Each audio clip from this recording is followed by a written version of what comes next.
Episódio 1 Tales e o Infinito.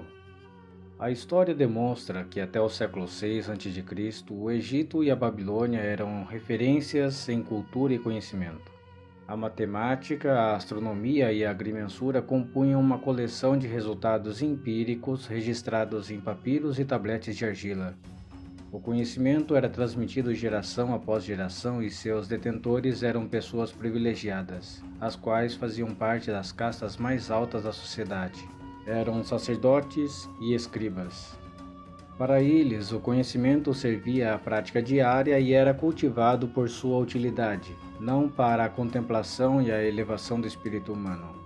Descobertas arqueológicas dão conta do grau de desenvolvimento na antiguidade egípcia e babilônica. Elas também revelam o caráter do conhecimento existente à época. O papiro Hind, datado por volta de 1550 a.C., é um fascinante registro da matemática praticada pelos egípcios. Nele estão contidas tabelas e coleções de problemas aritméticos, algébricos e geométricos. Nas tabelas estão registradas frações do tipo 2 sobre n, para n ímpares variando de 3 a 101. Essas frações são expressas ou decompostas como somas de frações unitárias. Encontra-se, por exemplo, a fração 2/15 igual a 1/10 mais 1/30. Por questões práticas, a decomposição em frações unitárias nunca é superior a 4 termos. Como revela Howard Ives em seu livro Introdução à História da Matemática, tais tabelas eram utilizadas nas realizações de cálculos aritméticos relacionados a problemas em agrimensura, arquitetura e de natureza administrativa do Império. Há problemas de divisão ou resolução de equações lineares. Pede-se, por exemplo, o que em notação moderna seria uma quantidade x, tal que x mais 1/3 de x mais 1/4 de x é igual a 2. Também há problemas de mensuração. Busca-se a obtenção do volume de celeiros cilíndricos, para os quais os egípcios utilizavam a seguinte fórmula. Por fim, vale registrar que o germe da trigonometria já existia naquela época. Os egípcios haviam inventado um termo para a inclinação das faces triangulares de uma pirâmide de base quadrada, o séquede, que é proporcional à noção de cotangente da trigonometria atual. Um dos últimos problemas do papiro Hind diz respeito a esse termo. Se uma pirâmide tem 250 côvados de altura, e lado de sua base tem 360 côvados de comprimento, qual é o seu séquede? Outro registro arqueológico notável é o papiro de Moscou. Datado de um período anterior ao papiro Hind, contém problemas aritméticos e geométricos. Um dos mais famosos revela a fórmula para o cálculo do volume do tronco de uma pirâmide de base quadrada. Todos os registros arqueológicos revelam um pouco o grau de sofisticação alcançado pelos egípcios da antiguidade, sem empurrãozinho alienígena, diga-se de passagem. Mais detalhes sobre o papiro Hind de Moscou podem ser obtidos nas referências na descrição do vídeo. A matemática babilônica parece ter permanecido constante em caráter e conteúdo por quase 2 milênios até a queda da Babilônia no século VI a.C. Em contraste com a escassez de registros da matemática egípcia, o conhecimento da matemática babilônica deriva de cerca de 400 tabletes de argila descobertos desde a década de 1850. A maioria deles são datados de 1800 a 1600 a.C. Seu conteúdo varia de problemas sobre frações, álgebra, equações quadráticas e cúbicas e do uso daquele que viria a ser conhecido posteriormente como o Teorema de Pitágoras. O famoso tablete de argila, conhecido como Plimpton 322, contém uma lista de triplos pitagóricos, isto é, inteiros que compõem solução para a fórmula do Teorema de Pitágoras. Vale registrar ainda que o tablete é classificado como YBC 7289, dá uma aproximação para a raiz quadrada de 2 com 6 dígitos significativos, o que também é surpreendente, posto que o algoritmo utilizado para obter essa precisão só seria redescoberto no século XVII com os trabalhos de Isaac Newton. Os astrônomos babilônicos também mantiveram registros detalhados das estrelas, do movimento dos planetas e dos eclipses solares e lunares. todos os quais requeriam familiaridade com distâncias angulares medidas na esfera celeste. O nascimento da razão. Por volta de 600 a.C., o Mediterrâneo deixara para trás a Idade das Trevas. O mundo antigo se recuperava da assombrosa transição da Idade do Bronze para a Idade do Ferro, das ações hostis perpetradas pelos misteriosos povos do mar. Naquela altura, o comércio entre os vários povos que compunham o mundo civilizado funcionava satisfatoriamente. Os assentamentos gregos estavam espalhados ao longo das fronteiras da maior parte do Mar Negro e do Mar Mediterrâneo. Havia muitas rotas de comércio entre os povos daquela região. Eles trocavam mercadoria e também conhecimento e cultura. Naquela época e contexto nasceu o primeiro dos 7 sábios da Grécia Antiga, Tales de Mileto, 624–548 a.C. A tradição diz que Tales foi um mercador e que enriqueceu como proprietário de prensas de azeitona. Habitante da antiga cidade de Mileto, no sul da região da Anatólia, conhecida na antiguidade como Jônia, atual costa da Turquia. Por ser um homem de posses e viver do comércio, Tales teve as condições necessárias para visitar o Egito e a Babilônia, adquirindo informações em primeira mão sobre astronomia e matemática. No Egito, ele teria aprendido geometria. Na Babilônia, sob o governo do caldeu Nabucodonosor, Tales deve ter se deparado com instrumentos astronômicos e muita matemática. Sabe-se que na Babilônia, Tales teve contato com muitos fatos matemáticos interessantes.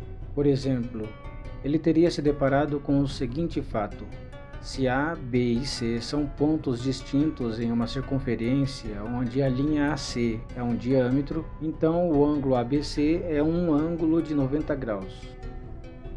Diferente dos babilônicos, que aceitavam este fato como dado empírico, Tales resolveu se questionar se poderia demonstrá-lo por meio da razão. Ele de fato foi capaz de fazê-lo e acredita-se que tenha sido a primeira pessoa a se valer da razão para comprovar um fato matemático. Por isso, ele é considerado o primeiro matemático da história. A tradição diz que Tales ficou tão satisfeito por ter provado este fato que ofereceu a Apolo um boi em sacrifício. Mas isso é uma curiosidade anedótica antiga sem comprovação. O germe de um problema. Tales se perguntou sobre a natureza e a origem do mundo. Através das suas reflexões filosóficas, concluiu que o mundo é uma unidade indivisível, que tudo é feito de água. Por isso, Tales é considerado o primeiro materialista monista. Como veremos nos próximos vídeos, isso inicia um debate entre monistas e pluralistas, isto é, aqueles que acreditam que o mundo é uma unidade indivisível e aqueles que acreditam que o mundo é composto por muitas partes diferentes. Curiosamente, ao mesmo tempo que Tales faz esta proposta, demonstra um teorema que abre um debate sobre a natureza da divisibilidade infinita. Pode-se dizer que essa descoberta representa o germe do atual entendimento do contínuo espaço-tempo.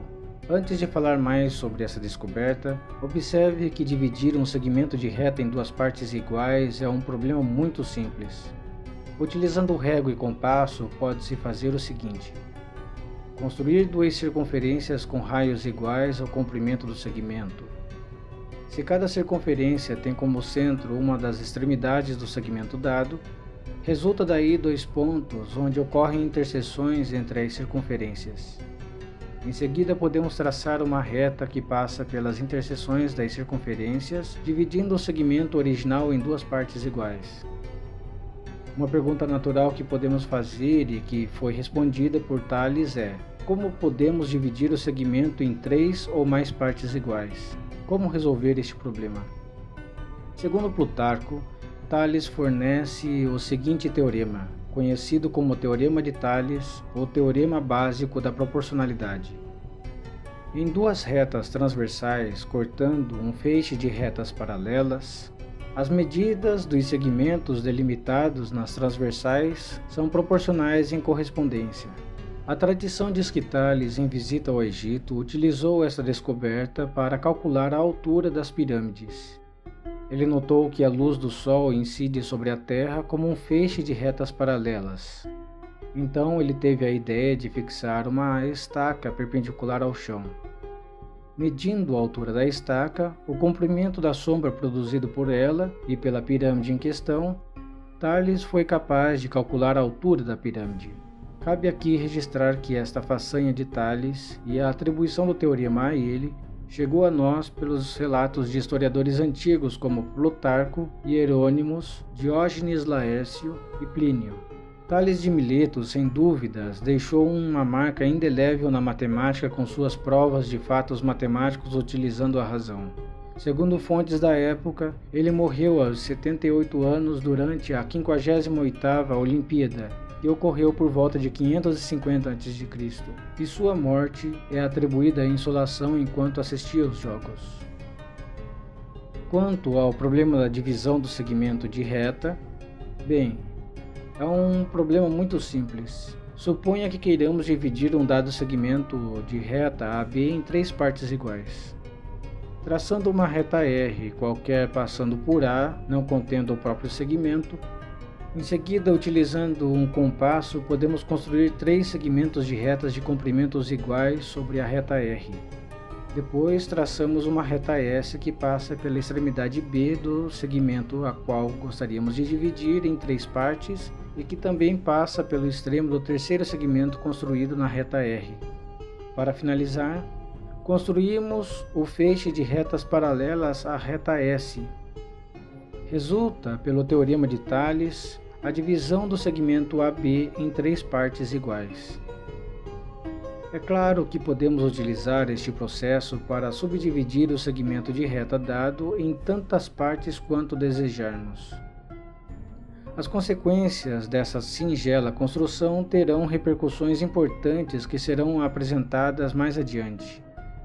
Ela está diretamente ligada à noção de infinito, pois o segmento parece divisível em infinitas partes por este processo. Como alguém poderia realizar uma tarefa como essa? Será que no processo não chegaríamos ao menor segmento passível de subdivisão? Será que podemos preencher toda a reta por pontos usando este procedimento?